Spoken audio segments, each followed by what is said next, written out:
Rolex, pack your bags, you are done. People are angry. And no, it's the kind with noise, petition, hashtag, or a viral moment.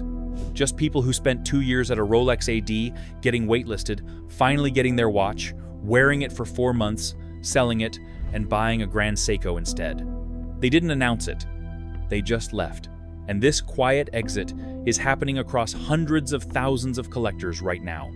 And Rolex, the most profitable watch brand on the planet, has no idea how to stop it. Customers are fighting back. This is war, and things could get worse. The humiliation machine. Picture the system as it actually works. You walk into a Rolex authorized dealer, Phoenix, or London, or Singapore, doesn't matter. You tell the sales associate you'd like to buy a GMT Master 2, the Batman. The one with the black and blue ceramic bezel, retailing at $10,700. The associate is pleasant, might actually like you, and explains that watch isn't for sale. Not to you, not today, not without a relationship. So you ask what a relationship looks like. Nobody writes it down. There is no official policy document, no tier chart you can request. What exists is an open secret that Rolex Forum members have assembled thread by thread over years. To be considered for a desirable sports model, you need purchase history with that dealer. Some combination of jewelry, lower demand watches, accessories, enough to signal that you're a serious client, worth the allocation. One Watch You Seek thread from late 2024 laid it out plainly. A buyer spent $25,000 across 5 authorized dealers. Jewelry, a tutor, an entry-level Datejust. Building the relationship that would unlock an Explorer 2. He got nothing. He posted, "Right now I'm still sitting on the $9,000 for the Explorer 2 and ended up spending the other $16,000 at a different jeweler because the AD couldn't come through." Think about that sentence. He spent $16,000 on jewelry he didn't want, at a store he didn't particularly like, to prove he was a valuable enough human being to spend $9,000 more on a watch at retail. This isn't a bug. It's the design. The system converts customer desire into involuntary spending.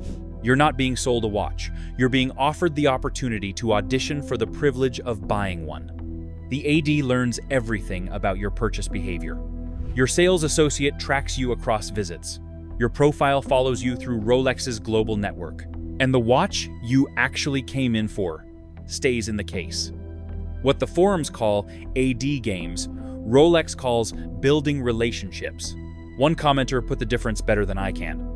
What you're talking about is codependency, not conspicuous consumption.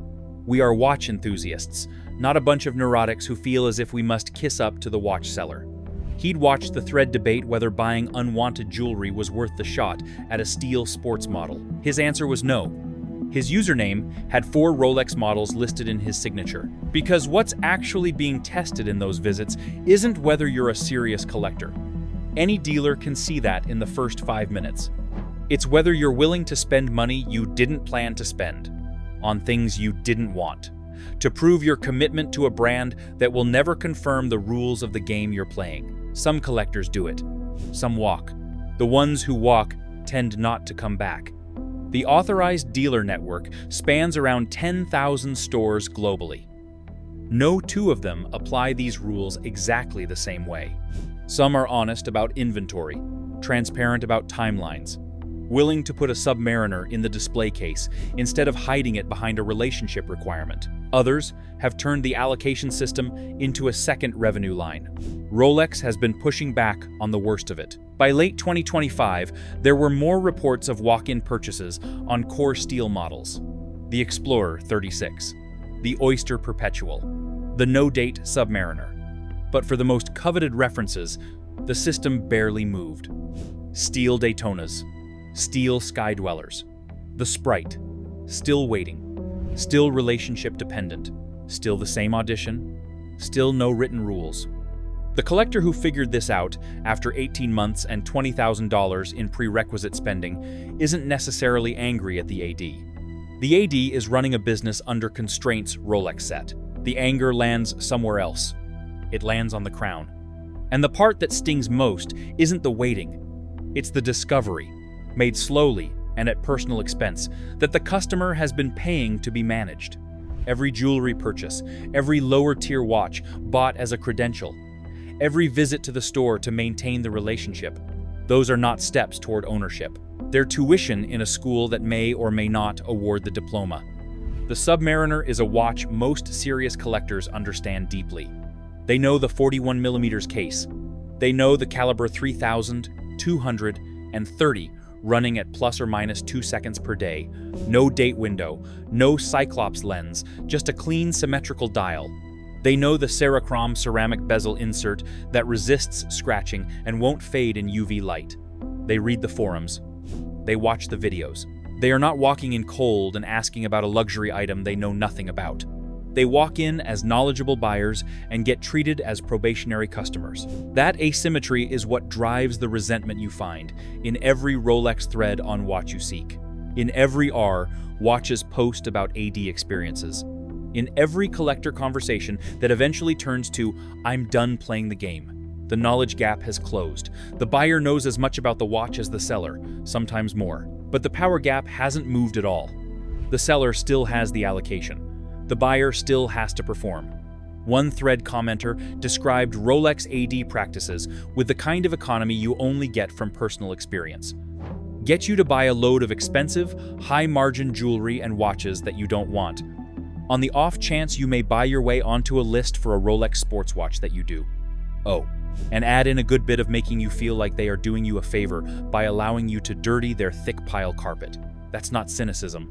That's a description of the system's mechanics, stated plainly. If you've played the AD game, tell me what it cost you before you got anything. That said, that's the system at its most visible. But there's a quieter gear that's been grinding longer than the forums talk about. Before we move on to the next part, let me tell you this. Most people don't realize this, but buying a watch the wrong way can cost you thousands, and you won't even notice it until it's too late. That's why I created a complete insider guide to buying watches. The goal is simple. I'll help you stop guessing and start buying smart. You'll find the guide in the pinned comment and description. Now, let's move on to the next part, the price paradox. In January 2025, Rolex announced a price increase averaging 6 to 9% on steel models, with gold watches jumping as much as 14% on certain references. Gold prices were up approximately 27% over the prior 2 years, a legitimate cost driver. Rolex passed it on. Fine, that's business. But look at what was happening on the same day those retail prices went up. Watch charts, tracking the secondary market in real time, showed Rolex prices at a 4-year low. Not a slight dip, a 4-year low. In January 2025, only 56% of Rolex models were trading above their authorized dealer retail prices. 12 months earlier, that number was 68%. Retail prices went up. Market prices went down. Two forces moving in opposite directions. For the collector who bought a stainless Submariner in 2022 at gray market prices, maybe paying $15,000 or $16,000 for a watch retailing at around $9,100, this wasn't an abstract statistic.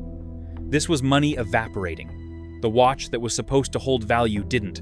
The brand that was supposed to be different from every other depreciating luxury purchase wasn't acting differently at all. The mythology around Rolex as a store of value deserves unpacking because it was never quite accurate and became very inaccurate very fast. The secondary market premiums of 2022, 2021, and 2022 were not evidence of Rolex's inherent value. They were evidence of extraordinary pandemic-era demand meeting fixed supply in a market flooded with stimulus money and bored collectors who couldn't travel. The Pepsi GMT that Rolex ultimately discontinued in April 2026 was trading above $20,000 in 2022 against a retail of $9,900. But that wasn't a verdict on the watch. It was a verdict on the moment. But Rolex let its buyers believe it was a verdict on the watch. No official communication, no advisor warning, no word from the brand that the premiums were temporary and speculative. Just silence while buyers paid 40, 50, 60% over retail on the gray market, believing the brand's mythology about holding value was an investment thesis rather than a happy historical coincidence. When the secondary market began correcting in late 2023 and continued through 2024 and into 2025, the brand's silence continued. Prices fell. The mythology had already been sold. And the collector who'd paid $16,000 for a $9,000 watch was sitting with a watch now trading barely above retail, watching Rolex announce another price increase. There's a word for what happens when the retail price and the market price converge after years of the market sitting 30, 40, 60% above retail. Dealers use the word normalization. Collectors have a different word. They call it getting burned, and the timing made it worse. A gray market dealer with $400,000 in steel sports inventory in early 2024 was carrying the same inventory at a markdown $280,000 by late in the year, per reporting. On the secondary market cascade through Q4 2025 and into Q1 2026. Forced liquidation. Prices pushed further down as large holders sold at 20 to 25% discounts just to free up capital. This wasn't the market correcting speculators. This was the market telling Rolex's most aspirational buyers that their watches had been overpriced in both directions. The Rolex primary market was going one way. The secondary market was going the other, and Rolex kept raising retail prices and allocating to the same AD relationships while the gap closed. The collector who paid gray market prices in 2022 didn't get a receipt that said speculative premium. They got a watch at a price the market confirmed as fair. In an environment where every signal from the brand and the community said Rolex watches were worth what the market said they were worth. Nobody at Rolex called a press conference to say, "This is temporary. This is demand distortion. Be careful." The silence during the premium years was consent. What's the observation most coverage misses? Rolex didn't create the secondary market. Demand did. But Rolex deliberately cultivated the mythology that Rolex watches were different from other luxury goods, that they held value, that they were worth the wait and the audition and the relationship building, because at the end of it, you'd own something that appreciated while you slept. That mythology was true through 2022. It started eroding in 2023. By 2025, it was visibly wrong for a meaningful portion of the catalog, and Rolex said nothing. No communication to AD clients. No acknowledgement that the secondary market softening was real. Just another price increase, on schedule, as if the gap between the story the brand was selling and the data coming out of watch charts didn't exist. Price pain stings. But what's driving the real exodus is something older than any of the recent market numbers. The people Rolex built this for. The Daytona collector is worth understanding. The person who wanted the watch before it became impossible to get, who saved for it, who researched it for 2 years, who knows the difference between the Ref 116500LN and the 126500LN, and why one collector community prefers the older bezel. The person the brand was ostensibly designed for. By 2025, buying a stainless Daytona through an authorized dealer required a documented spending history that collectors on Watch You Seek had benchmarked at somewhere north of $100,000 before most ADs would seriously consider. One commenter put it flatly: drop the Daytona. You need a spend of $100,000 and a long relationship with the SA for that. Not a rumor, just accumulated observation, stated as obvious. The gray market alternative, as of early 2026, prices the Daytona at around $35,000 against a retail of $16,900. You're paying $18,000 extra for the right to own it today. So the true collector has two options: spend 6 figures at an AD over several years on things they may or may not want to earn the chance to buy at retail, or pay gray market and own the watch now. A growing number of them are choosing neither. They're buying a Patek Philippe Calatrava, which has no purchase history requirement and no relationship audit. The Ref 5227G, a white gold manual wind dress watch with a hunter-style caseback that opens to reveal the movement like a private detail most people never see. Costs around $35,000 and can be ordered without an 18-month credential building exercise at a jeweler. Or a Grand Seiko spring drive, where the dial, hand-finished to a standard that Rolex's manufacturing line can't economically replicate at scale, retails for less than a steel Submariner. Grand Seiko's spring drive, caliber 9 RA2, which powers the Evolution 9 line, runs with a power reserve of 72 hours and a finishing quality that routinely draws comparisons to movements costing 3 times as much. The new ultra-fine accuracy caliber 9 RB2, released in 2025, achieves plus or minus 20 seconds per year. Rolex's caliber 3000, 235 targets plus or minus 2 seconds per day. The accuracy math isn't in Rolex's favor, and on hand finishing it isn't even close. And then there's Tudor. Shares most of Rolex's manufacturing DNA, sits at less than half the price, doesn't require you to perform financial loyalty to earn the right to own a watch.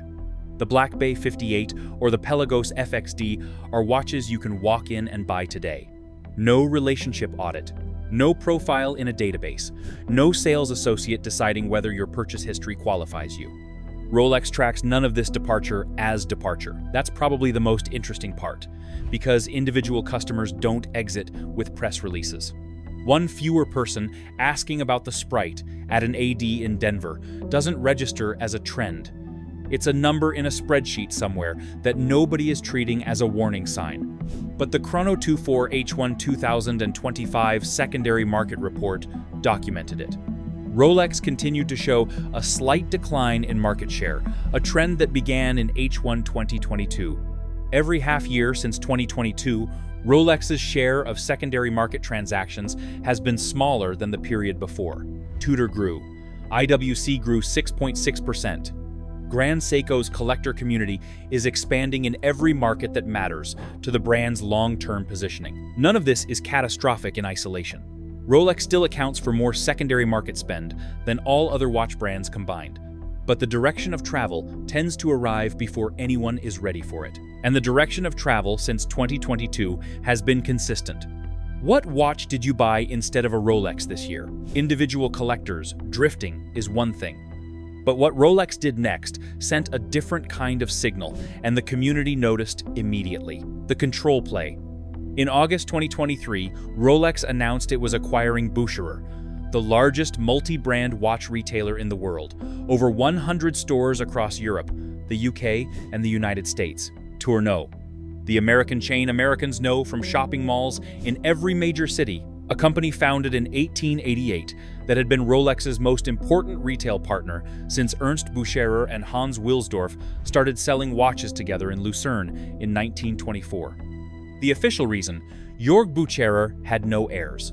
The acquisition would preserve a legacy partnership. Rolex CEO Jean-Frédéric Dufour described it in those terms, and there was truth in it. But that's not what the collector community heard. What they heard was a brand that had spent years insisting it had nothing to do with the AD allocation games, the purchase history requirements, the waiting, the auditioning, a brand that had publicly positioned those practices as decisions made by independent retailers, not by Rolex itself. And now, Rolex was buying the biggest AD, the excuse buffer that the gray market publication Gray Market magazine described. The ability to blame individual stores for practices Rolex had created the conditions for. That buffer was now gone at every Boucherer and Tourneau location in the world. Rolex owned those stores. What happened there was Rolex. And what was about to happen there was the CPO program, Rolex's Certified Pre-Owned Initiative, launched initially through Boucherer before wider rollout, lets customers buy authenticated pre-owned Rolexes with a 2-year manufacturer warranty. Clean, simple, secure. The program generated an estimated $530 million in revenue in 2025, up over 60% from $240 million the year before, according to Watch Charts and the Morgan Stanley Swiss Watch Industry Report. But the price structure reveals the actual mechanics. Watch Charts calculated in 2025 that CPO watches in the United States carried a premium of 7 to 28% over prevailing gray market prices, depending on the retailer. You're paying the gray market price, plus a warranty surcharge, to buy it back from a retailer Rolex now owns.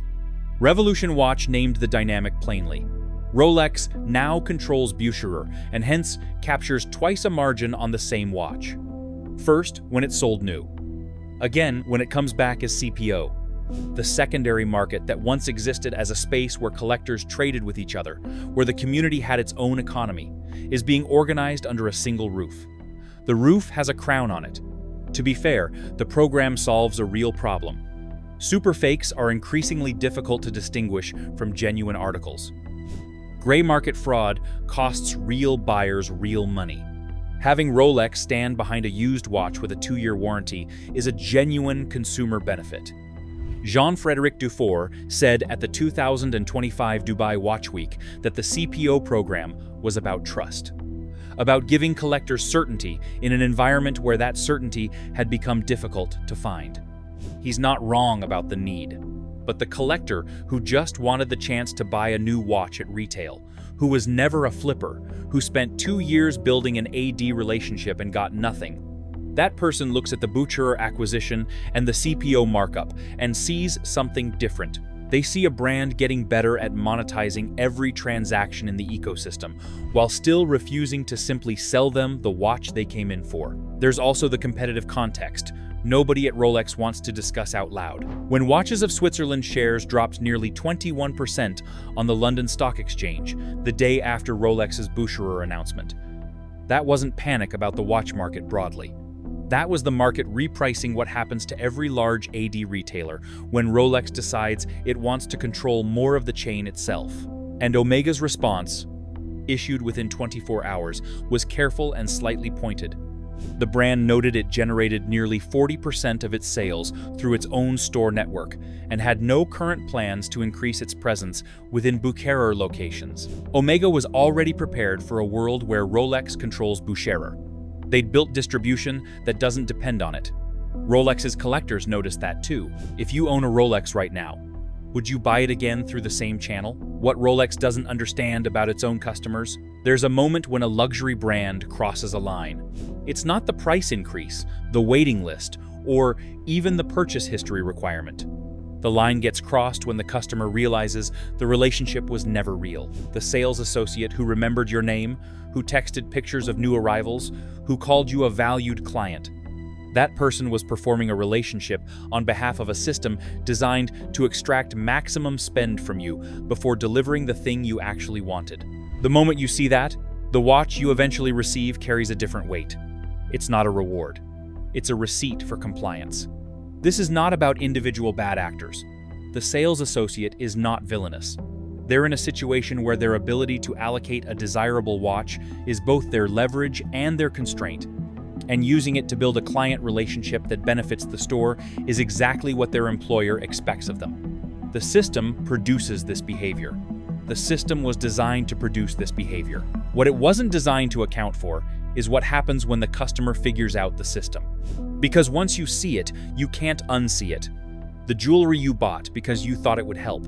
You know now it didn't help the way you thought. The visits to maintain the relationship. They were maintenance on a machine that had no obligation to produce the result you wanted. The entire architecture of the authorized dealer experience, the plush chairs, the curated display cases, the carefully cultivated atmosphere of insider access.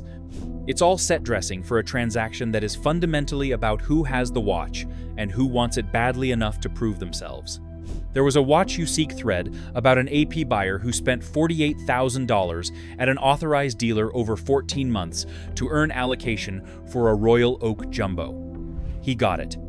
He wore it for 3 months. Then he listed it. Said he didn't love it anymore by the time he got it. The thread read.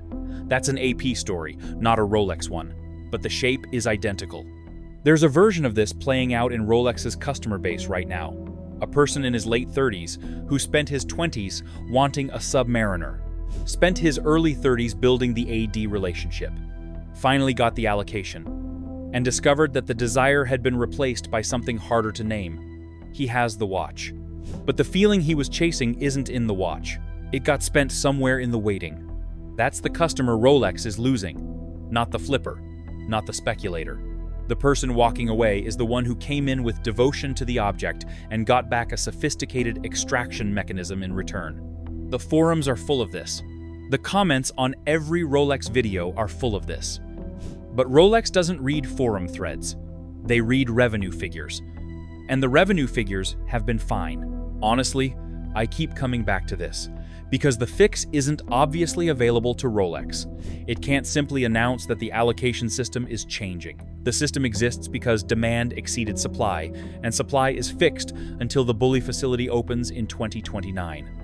Any attempt to formally democratize allocation, first come, first served, or lottery-based, would collapse the relationship infrastructure that independent ADs have built their entire Rolex business around. You'd have a mutiny across 10,000 stores globally on day one. So, Rolex is stuck. It needs the scarcity to protect the mythology.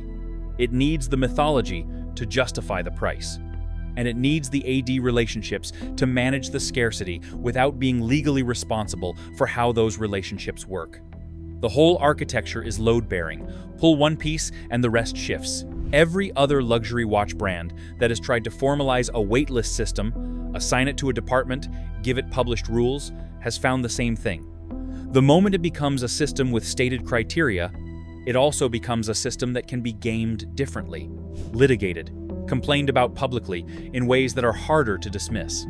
The informal system, for all its frustrations, gives the brand plausible deniability and the AD operational flexibility. Formalizing it would fix the unfairness and introduce a different set of problems. But stuck doesn't mean permanent. It means fragile. The secondary market data has the outline of a shift already underway. Rolex's market share on Chrono 24 declining every half year since 2022. 44% of Rolex models trading below authorized retail in January 2025. Gray market dealers sitting on inventory that lost 30% of its value in 18 months. The gap between what Rolex charges for new watches and what those watches fetch on the open market is closing. When it fully closes, when a Submariner can be bought at something close to retail price on Chrono 24 with no waitlist and no relationship requirement, the entire mythology of the allocation system collapses. Because the mythology depended on scarcity, feeling organic. When scarcity turns out to be structural, manufactured, a business decision rather than a supply reality, the romance evaporates, and the watch becomes something you could have bought anywhere for roughly the amount it's worth. Rolex's wholesale revenue crossed 11 billion Swiss francs in 2025. At retail, the brand generates an estimated 16 billion. Those numbers are extraordinary. They're also a lagging indicator. Revenue reflects decisions customers made 12 to 18 months ago. The customers deciding right now, the ones who walked into an AD last month and got told the Daytona still isn't available, who checked watch charts and saw the gray market price $18,000 above retail, while the Submariner they bought in 2022 is trading barely above what they paid. Those decisions show up in the revenue 2 years from now. The CHF 11 billion wholesale figure means Rolex accounts for just under half of the entire Swiss luxury watch industry's turnover. That position looks impregnable. So did Kodak's position in film, and Nokia's in mobile phones, and BlackBerry's in business communication. None of those companies were stupid. All of them were reading the numbers they had rather than the numbers that were forming. What the numbers Rolex has don't show is the quality of sentiment among its collector base. Revenue can stay strong while the emotional relationship deteriorates because the people still buying are spending more, even as the people leaving take something irreplaceable with them. The first group funds the quarterly report. The second group is the brand's future. Watch brands aren't consumer packaged goods. They don't survive on transaction volume. They survive on the conviction of a collector community that believes in them, that recommends them, that produces the next generation of buyers. Rolex has that community, and has had it for 60 years. But the people posting on Watch You Seek about giving up on the AD game, selling their Rolexes, landing on Grand Seiko or Patek, or a pre-owned Vacheron, those are the community, and they're writing a different kind of post now than they were 3 years ago. The new Bulla manufacturing facility, once operational in 2029, will change the supply picture. More watches reaching more customers could release pressure from the AD system and make allocation less fraught.